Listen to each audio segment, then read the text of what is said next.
बच्चों, कैसे हैं आप? उम्मीद करती हूँ आप बढ़िया और एकदम मज़े में होंगे। तो चलिए आज हम सिखों के 10वें गुरु गुरु गोविंद सिंह जी के बारे में जानेंगे। तो हमारे पाठ का नाम है गुरु साहब का स्वर्गारोहण। बच्चों, सबसे पहले हम पाठ के विषय में संक्षिप्त जानकारी ले लेते हैं। बच्चों, सिखों के 10वें गुरु गुरु गोविंद सिंह जी का जीवन त्याग, तपस्या, देशभक्ति तथा जीव मात्र के प्रति समभाव की उद्मुक्त भावनाओं को उत्कृष्ट करने का उदाहरण है। प्रस्तुत लेख में हिंदी के प्रसिद्ध निबंधकार बाबू श्याम सुंदर दास ने गुरु गोविंद सिंह जी के अंतिम समय का अत्यंत भावपूर्ण चित्रण किया है। तो आइए चलते हैं अपने पाठ की ओर और जाने कौन थे सिखों के 10वें गुरु गुरु गोविंद सिंह जी। गोदावरी नदी के तीर पर, तीर यानी किनारे पर,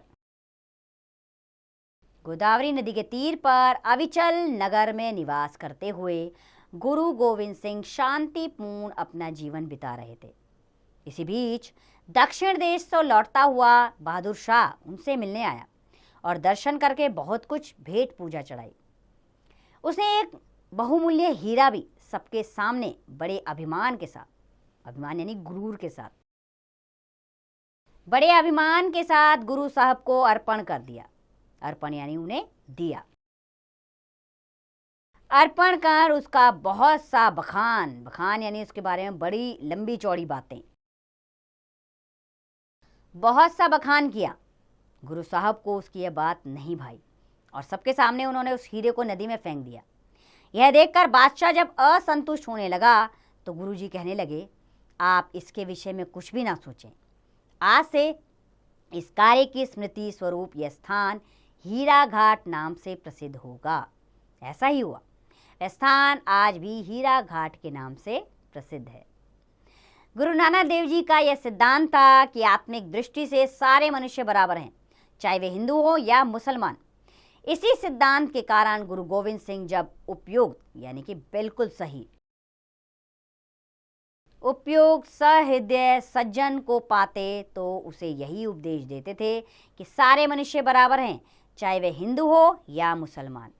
ऐसे कई लोग उनके मित्र और सेवक भी थे जो हर समय उनके पास उपस्थित रहते थे। उनमें अताउल्ला खान और गुल खान नामक 2 पठान भी थे। उनका पिता गुरु साहब के साथ हुए एक युद्ध में मारा गया था। ये दोनों बड़ी श्रद्धा से गुरु की सेवा में उपस्थित रहते थे। गुरु जी भी इन्हें पुत्रवत अर्थात पुत्र के समान, अपने बेटे के समान स्नेह करते थे।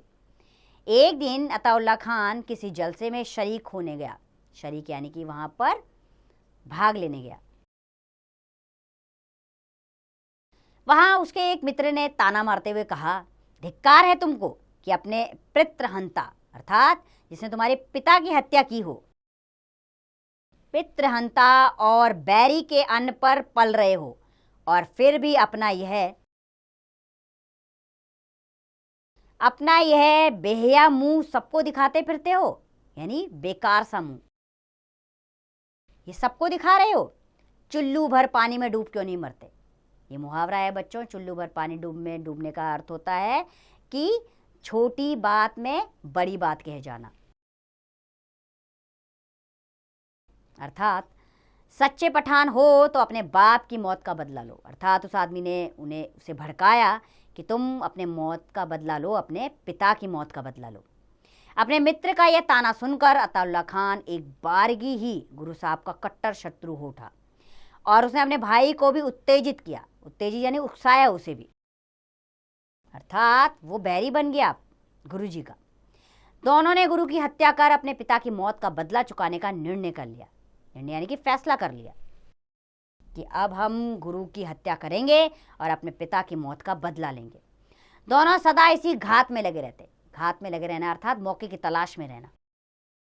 इसी घात में लगे रहते पर मौका नहीं मिलता था क्योंकि जागते समय 5-7 शस्त्रधारी शिष्य उनके समीप ही बैठे रहते थे। एक दिन गुरुजी के सोते समय अर्धरात्रि में इन्हें मौका मिला। रात के समय जब गुरुजी घोर यानी गहरी, घोर निद्रा में निमग्न थे अर्थात सोए हुए थे, मग्न थे, उनके पेट में कटार भोंक दी। कटार यानी कि तेज तर्रार छुरा, वो उनके पेट में भोंक दी। हत्यारे का दिल अपराध बोध से कांपता ही रहता है। हाथ हिल जाने के कारण चोट पूरी तरह से नहीं बैठती। गुरु साहब तत्काल एक चीख के साथ जाग उठे और पास ही पड़ी हुई नंगी तलवार उठाकर एक ऐसा हाथ मारा कि हत्यारे का शीश धड़ से अलग हो गया। इसका दूसरा भाई भी पकड़ा गया और मारा गया। तुरंत ही कुशल जर्राह बुलाया गया और उनके घाव को सिलकर मरहम पट्टी कर दी गई। जर्राह की उचित देखभाल से धीरे धीरे कटार का घाव सूखने लगा, परंतु गुरु के हृदय में जो घाव लगा, अर्थात उनके मन में जो पीड़ा आई, उसका इलाज किसी जर्राह के पास ना था। बच्चों, जर्राह का अर्थ होता है घाव सिलने वाला। तो किसी जर्राह के पास उनके मन की इस पीड़ा का घाव का मरहम नहीं था। वे सोचते, ठीक है, इनका पिता हमारे साथ हुए युद्ध में मारा गया। युद्ध तो युद्ध है, कोई भी मारा जा सकता है, पर इन्होंने तो विश्वासघात किया है। क्यों किया ऐसा कुकर्म? कुकर्म यानी कि बुरा काम। गुरुजी सोचते, आखिर इन्होंने ये कुकर्म क्यों किया? मैंने तो इन्हें सदा अपना निश्चल यानी कि जिसमें कोई छल ना हो, निश्चल स्नेह ही दिया है। फिर यह सोचकर संतोष कर लेते कि यह तो अकाल पुरुष की लीला है और उसी की इच्छा सर्वोपरि है, अर्थात सबसे ऊपर। फिर वे सोचते कि यह तो ईश्वर की इच्छा थी, यही होना था, इसीलिए ऐसा हुआ है। हाँ, यह अकाल पुरुष की लीला ही थी। यह घटना नहीं घटती तो आगे जो कुछ हुआ वह नहीं होता। हुआ यह कि बहादुर शाह ने 2 पुराने कमान गुरु साहब को नजर में भेजा। नजर यानी उनके सामने उन्हें प्रस्तुत किया। इन कमानों को देखकर लोग आश्चर्य करने लगे। जब लोगों ने यह कहना आरंभ किया कि इस काल में, अर्थात इस समय में, इस काल में इतनी बड़ी कमान को तानने और चलाने वाला कोई नहीं है, तब तो गुरु साहब से रहा ना गया और खड़े होकर उन्होंने पैर से दबाकर कमान को पूरी तरह तान दिया और उस पर तीर रखकर चला दिया। गुरु साहब का यह अद्भुत शौर्य, अर्थात उनकी वीरता, अद्भुत शौर्य देखकर लोग चकित हुए और धन्य धन्य कहने लगे और करने लगे। गुरु साहब ने जोश में आकर कमान को तान तो दिया, पर इस दानवी परिश्रम ने उनके घाव के टांकों को, जो अभी अच्छी तरह सूखे भी नहीं थे, तोड़ दिया और कच्चे घाव का मुंह खुलकर रक्त बहने लगा। गुरु साहब का शरीर निर्बल पड़ने लगा। निर्बल यानी कि कमजोर। उनका शरीर निर्बल पड़ने लगा और उन्हें निश्चय हो गया कि अब पयान का समय आ गया है, अर्थात इस संसार को छोड़ने का।